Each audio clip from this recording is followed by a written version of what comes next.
Welcome to the Leaderonomics Show. I'm speaking today with Dr. Stan Amaladas from a number of universities in Canada, right? So University of Winnipeg and also Manitoba. And you're a research associate and a lecturer there. Correct.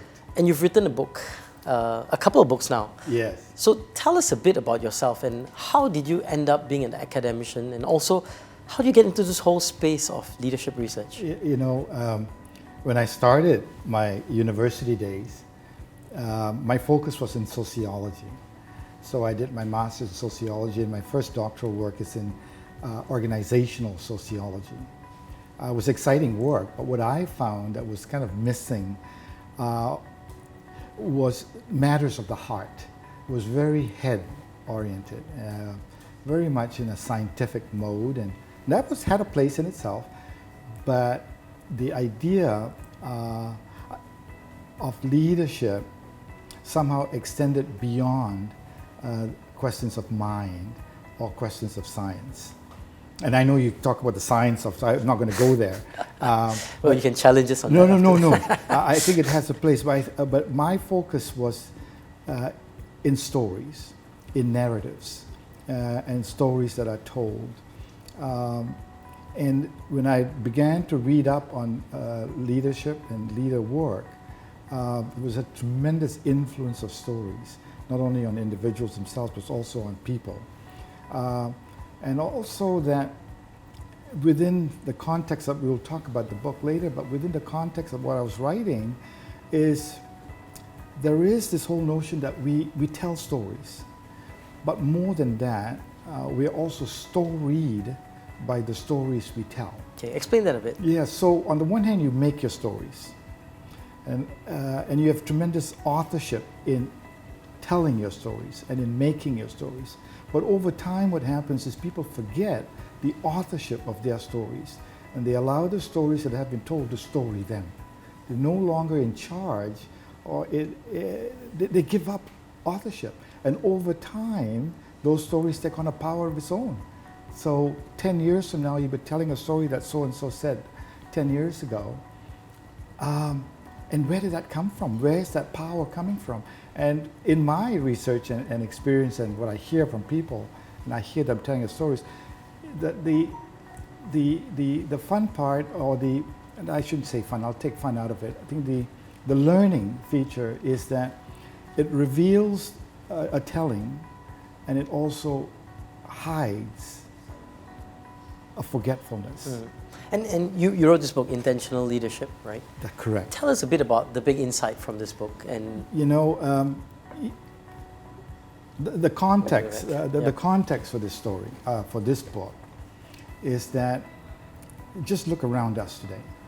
We're living in a world of violence, and not only in a world of violence, but also counter-violence.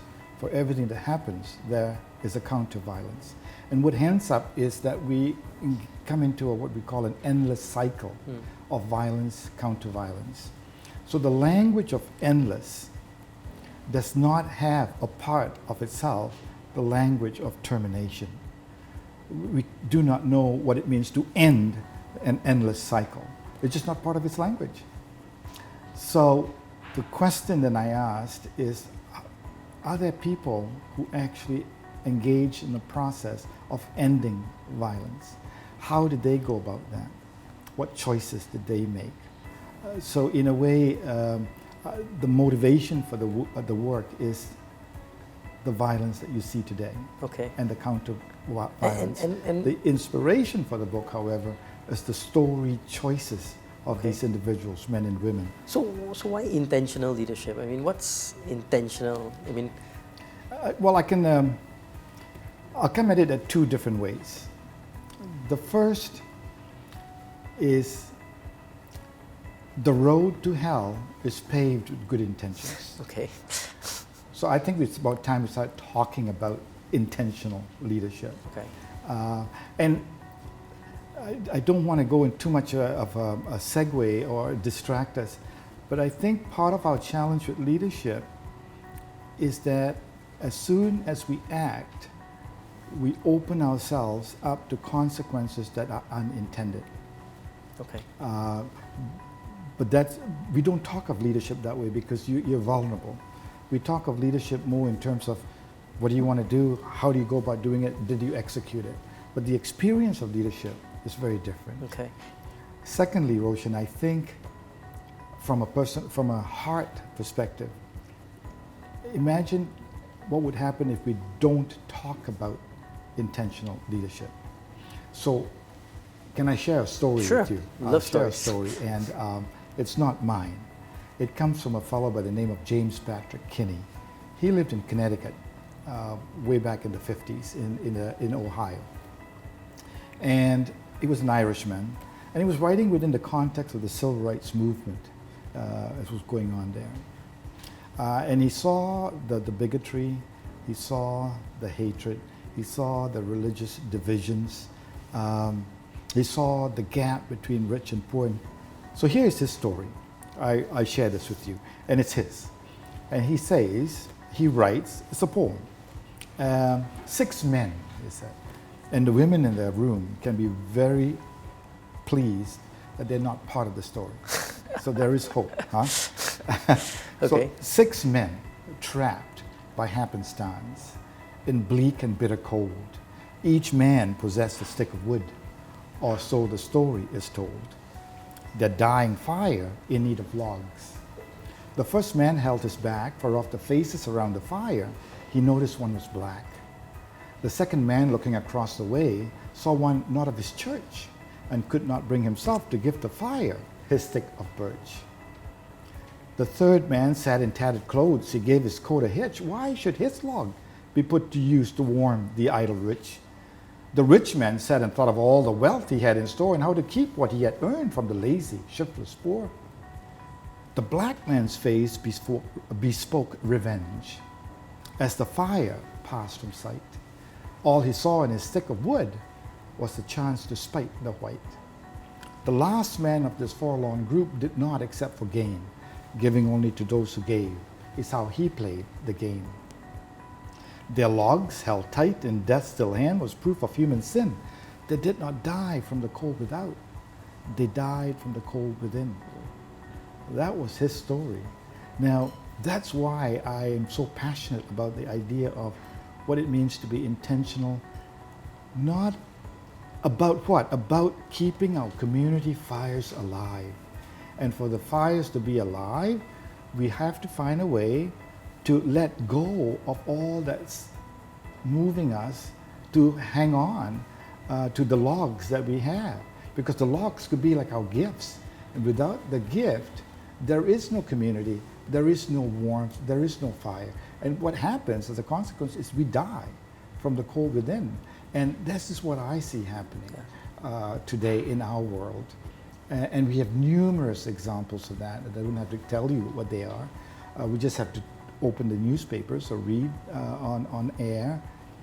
And the question then became, does this have to remain this way? What do we need to do? So I went in search of people in my research of actors, people, human beings, people in positions of authority, and regular professors and teachers and basketball players to see what decisions they made to keep that fire alive. Fantastic. Yeah. And that's the basis of leadership. that's the foundation Fantastic. of that book. Right. So it's the inspiration that I get from these individuals. Okay, Stan, we're going to take a quick short break right now. We'll be right back here with the second segment of the Leaderonomics Show shortly. Thank you.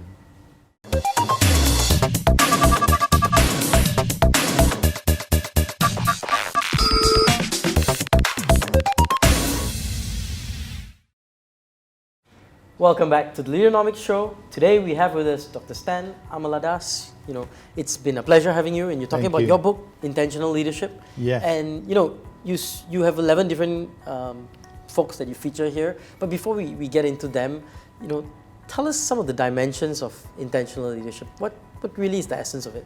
Well, in the research that I did, I found 4 critical dimensions. One, it was the courage to interrupt prevailing consciousness. Okay. So disruptive some call it agitation, okay. but it's an interruption, not a disruption. But the interruption can cause disruptions. But the idea here is the call for people to wake up, to pay attention to what's calling for their attention. It's because attention is vitality. Attention is what connects us to each other. But now that you've got their attention, now what? And then there is, in the language of in the leadership studies work, this idea of living a wakeful life, being mindful. And so the second dimension is what then how do they live a wakeful life? What kind of choices do they make?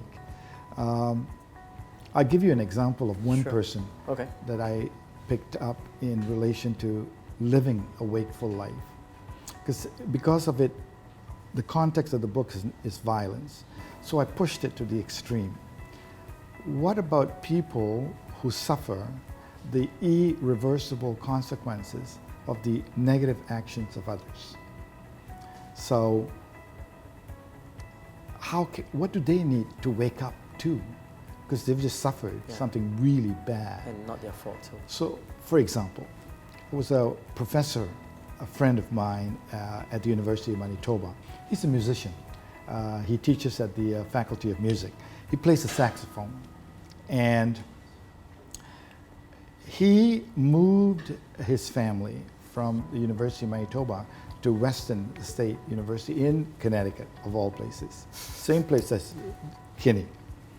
Now, 4 months after they moved there, his daughter, Anna, she was very proud in saying that I'm 6.5 years old, was killed with 20 other children in the Sandy Hook massacre. And I'm sure you've heard of that. So here's a man that just moved his family, and here's his daughter massacred. So you think, well, what did he do? Anger is natural. Seeking revenge is natural. Resentment, natural. But he didn't choose that. What he chose to do instead was to produce a CD, and he named it A Beautiful Life, in a way to honor and celebrate the life of his daughter. So what is it about the event, as tragic and crazy as it was, that did not give him, he didn't give his power away to that incident. And he stayed awake to what it means to honor his child. And that he became very intentional about that second element of leadership. The third element that I talk about is the capacity to imagine a new story, capacity to imagine a new future, the capacity to tell a new story, and maybe a more sophisticated story. And the actor that I use in that chapter is none other than the former president of the United States, President Barack Hussein Obama. Yep. And he used to define himself as a hope monger, right? And it's not, and we don't talk of leadership in those terms. Napoleon Bonaparte, for example, way back when, talked about a leader as a dealer of hope, right? Yep. And what did he do? He meaning Obama, he engaged his followership in what he called a politics of hope. So to embrace the politics of hope is to reject the politics of fear. To engage and embrace in the politics of hope is to reject the politics of cynicism. It is to reject the politics of despair. So now when you look at leadership, there are some folks in positions of power who manipulate the fears of others. So, and while we talk about leadership, we tend to think about the positive aspects of leadership, but we need to attend to what in the literature we call toxic leadership or bad leadership. Yep. And what being in a position of power that you can have the power to lead, so to speak. The power to lead is, Roshan, and I ask you to challenge me on this one, and test me on this one. But I would submit that the power to lead is the power to mislead. Okay. And the power to mislead is the power to destroy. And so, and for all you folks out there who want to engage in leadership, be very careful. You're walking on very sacred grounds. You can lead for growth, or you can lead for destruction. So that is so it's a really double-edged sword to some extent of well, contrast, right? The intention. Yeah, it really is the intention. What is my intention, you know? Is it for my good? Is it for just you and I? Or is it for the common good? Is it for the public good? And how do we speak to that? And so given Obama the power to act, the power to imagine a new future, to be able to tell a story. See, hope then will challenge those 6 men in that story of Kinney's to let go. Fair enough? And then the 4th dimension is the capacity to act out of one's imagination. And there I have a number of different actors, different activities. And one of them I used was the former president of Singapore, Mr. Lee Kuan Yew himself, that I saw. And what's the story there with him? But Lee Kuan Yew is I looked at him from the perspective of the modern Singapore, 1963, when they became a part of Malaysia. And so that's where I started to trace. And much of what I gathered was from his memoirs. And so here he was a man, even prior to becoming part of Malaysia, when he was already starting out in his campaign, and this was way back in the 50s, I suspect, he was already interrupting the consciousness of his people, of what he wanted for his community, and what he saw as the drawback. At that time, in his time, he named it as what he calls Chinese chauvinism. He says, we cannot have that, given the diversity of folks that we have. And then later on in his campaign and his real desire to merge with Malaysia and the National Archives of Malaysia, they talk about there were 2 intents. There was a political intent and there's an economic intent, right? The political intent was kind of really brace themselves against the communist kind of interference at that time. And then the economic was really for how do you become, as a region, economically stable.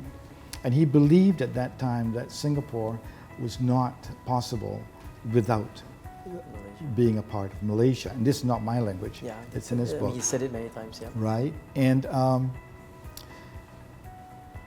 in his campaign, he would also talk about how he wanted what he called a Malaysia for Malaysians, and it was precisely that kind of talk that got him into a lot of trouble, and it was a fundamental dispute there. So he interrupted the consciousness, and he got interrupted. His vision got interrupted, and now he's into this. He needed to wake up. He needed to wake up to his own thinking that Singapore is not viable as a nation, independent of the region. So as he said, independence was thrust upon Singapore. And now he had to kind of figure out, what do I do with this? How do I? So he needed then to come to the 3rd dimension, he needed to imagine a future other than what he imagined it to be. Right?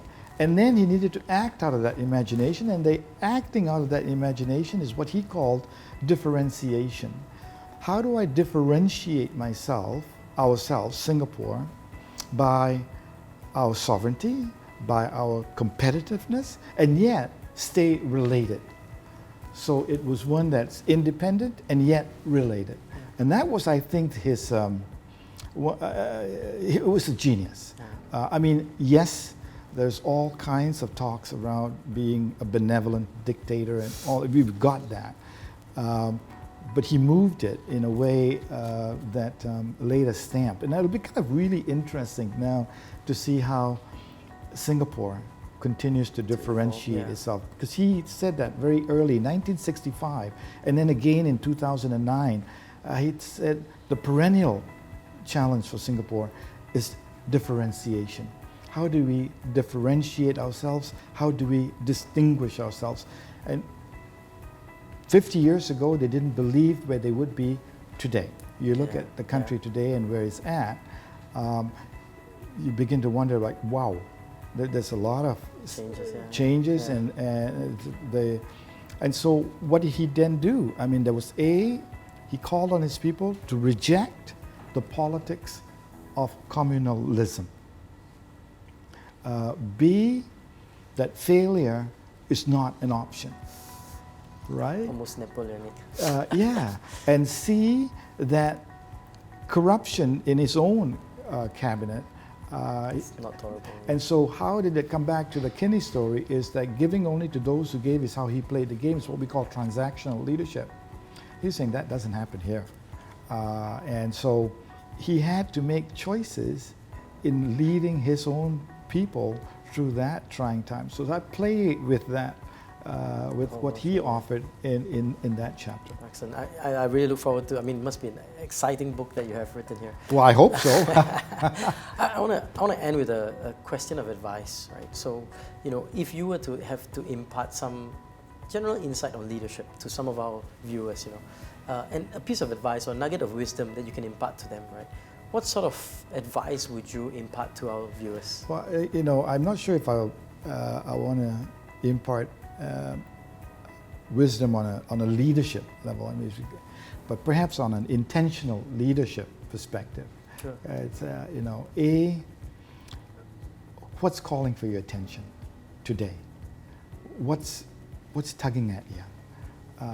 At an individual level, at a youth level, CEOs, NGOs, it doesn't matter. Government leaders. What's calling for your attention? B, what do you need to wake up to? Because what you wake up to is a reality. And there's always some reality. And it's always a reality. However, C, can you imagine a possibility other than what it is that you are faced with in the real world? Because reality can be like that story's you. Possibilities offer you a way out. I love the relationship that Joseph Joubert talked about on the relationship between leadership and learning. He says, leadership without learning is like having wings with no feet. All right, so the learning grounds you.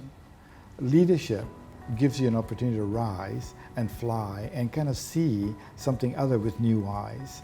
So that would be the third. And number four, it takes a lot of courage to act out of imagination. What price are we willing to pay? And that is the most significant decision time. I'll leave you with that. All right, Stan, fantastic conversation. Thank you so much for you. being here on our show. Thank you. We've been speaking to Dr. Stan Amaladas here on the Leaderonomics Show.